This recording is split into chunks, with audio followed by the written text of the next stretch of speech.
আপনাকে একটি ঘটনা শোনাচ্ছি তালবিসুল ইবলিসের।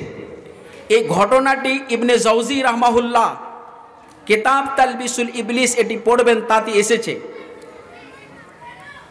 একটা গ্রামে দুইজন ভাই বসবাস করছিলেন আর তার সঙ্গে একটা বোন ছিল। হঠাৎ তারা প্ল্যানিং করলো যে আমরা ব্যবসায় বের হব, ব্যবসার জন্য। আর পূর্বের যুগের লোকেরা কি করতো, ব্যবসার জন্য বের হতো, ব্যবসার জন্য যেত। তাই তারা প্ল্যানিং করলো যে আমরা ব্যবসার জন্য যাব।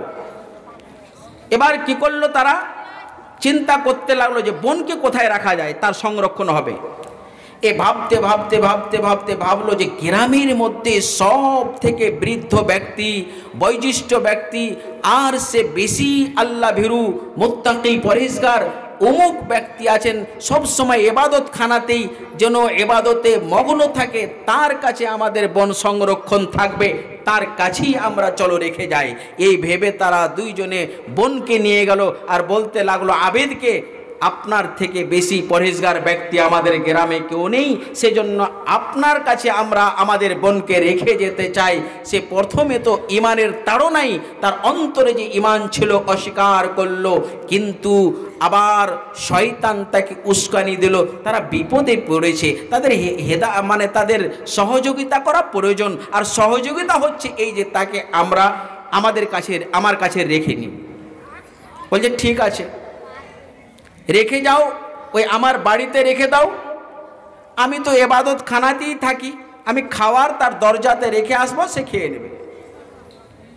দুই ভাই সব থেকে বড় আবেদ, সব থেকে বেশি পরহেজগার ব্যক্তি, গ্রামের মধ্যে যিনি ছিলেন মুরব্বী মানুষ, ওই মানুষের কাছে রেখে গেলেন যেন তার হেফাজত হয়।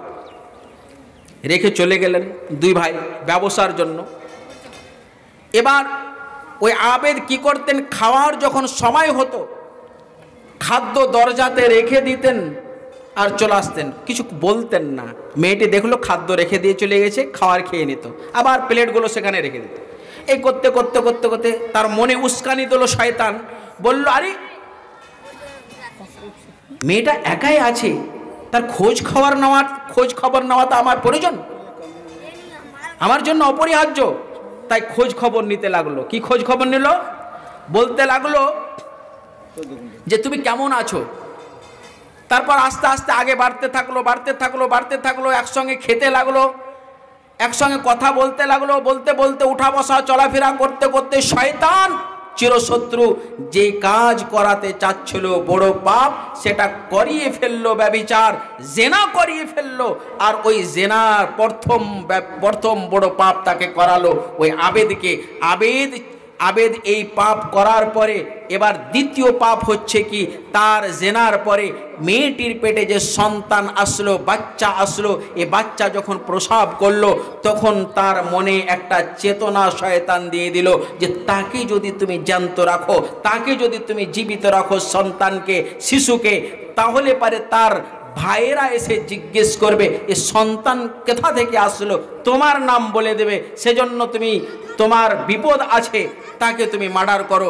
এবার শয়তান দ্বিতীয় বড় পাপ করালো, ওই নিষ্পাপ শিশুকে মার্ডার করালো। তারপর তাকে মার্ডারের পরে পরে তার মনে দিয়ে দিল যে আরে মেয়েটি তো বলে দিতে পারে তার ভাইয়েরাকে, মেয়েটি তো তার ভাইয়েরাকে বলে দিতে পারে। এই নিয়ে তার মনে একটা কথা সুড়সুড়ি দিয়ে দিল। আর সে কি করলো, লাস্টে ওই মেয়েটিকে মার্ডার করলো আর একটা গর্ত খনন করে দুইজন মা আর ওই নিষ্পাপ শিশুকে দফন করে দিল। এবার ওই এটা দেন তো, গ্লাসটা দেন।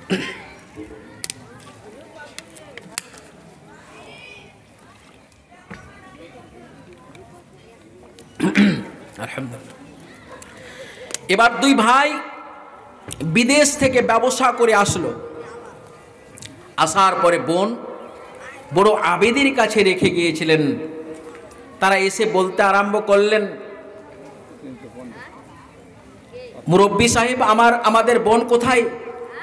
ওই ভাই দুজনকে দেখে তারা কান্না করতে আরম্ভ করলো, চিৎকার করে কান্না করে যায় আর বলতে আরম্ভ করলো, কুহুকের কান্না যাকে আমরা বলি, নিজে বাঁচার জন্য কান্না করতে লাগলো। এবার তাকে বলা হলো, তুমি কান্না কেন করছো? বলছে, তোমাদের বোন আমার কাছে যে রেখে গিয়েছিলে সে ইন্তেকাল করেছে, তাকে দফন করা হয়েছে অমুক জায়গাতে। ভাই দুইজন শুনে অঝোর নয়নে কাঁদলো, কাঁদার পরে বাড়ি ফিরে গেল। এবার শয়তান আসল খেলাটা খেলছে। এতগুলো পাপ করার পরে এবার রাত্রিকালে যখন ঘুমিয়েছে, ছোট ভাই এর স্বপ্নে এসে শয়তান বলছে, তুমি কি জানো তোমার বোন ইন্তিকাল করেনি, তোমার বোনকে মার্ডার করে দেওয়া হয়েছে, তোমার বোনের সঙ্গে জেনা করা হয়েছে, আর ব্যভিচারের মাধ্যমে একটা নিষ্পাপ শিশুও ছিল, তাকেও মার্ডার করে মা এবং ওই নিষ্পাপ শিশু দুইজনকে সে আবেদ দফন করে রেখেছে। তুমি যাও অমুক জায়গাতে খনন করো তার বাড়ির পাশে, তাদেরকে পেয়ে যাবে। এই কথা স্বপ্নের মাধ্যমে শয়তান তাকে জানিয়ে দিল। সকাল হয়েছে, সকালে উঠে তাড়াতাড়ি যেন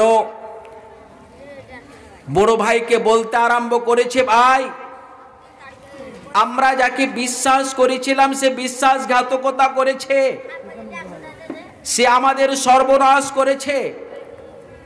বড় ভাই বলল, কি বলছিস তুই? আমি বুঝতে পারছি না। বলতে লাগলো, আমরা আমাদের বোনকে ওই আবেদের কাছে রেখে গিয়েছিলাম, ওই আবেদই আমাদের বোনকে হত্যা করেছে, মার্ডার করেছে। বলল, তুমি কি করে জানলে? বললে, আমি স্বপ্নের মাধ্যমে জেনেছি, আমাকে মনে হচ্ছে এই মতোই হয়েছে। আমি যতক্ষণ পর্যন্ত গর্ত খনন না করে দেখব ততক্ষণ পর্যন্ত আমার সাব্যস্ত আসবে না। বড় ভাই বলতে লাগলো, শয়তান তোকে পথভ্রষ্ট করছে, এত বড় একজন আবেদ তার বিপক্ষে তুই কথা বলছিস, এটা ঠিক হচ্ছে না। সে মানল না ছোট ভাই, তাড়াতাড়ি গেল আর যেখানে তাকে স্বপ্নের মাধ্যমে শয়তান দেখিয়েছিল সেখানে খনন করলো, দেখলো সত্যিকারই সেখানে ওই বোন এবং তার সঙ্গে একটা নিষ্পাপ শিশু দফন করা রয়েছে। এই দেখে তারপর যখন আবেদ জানতে পারল যে গর্ত খনন করে ভাইয়েরা জেনে ফেলেছে, তখন সেই যেন নিজে জড়ো হয়ে গিয়েছে, আর বিবেকে কাজ করে নাই, চিন্তায় চিন্তিত, যেন কান্নার অঝোর নয়নে কাঁদতে আছে। এই মতো অবস্থাতে সে ভাবছে যে কি করে বাঁচা যায়, বাঁচার কি পথ হবে।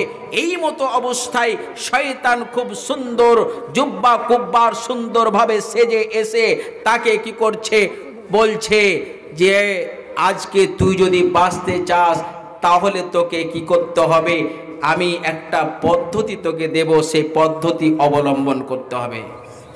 বিপদে যদি কেউ থাকে আর যদি আপনি ভুল ভালো সিদ্ধান্ত পদ্ধতি দেন তাহলে মেনে নেবে তাড়াতাড়ি।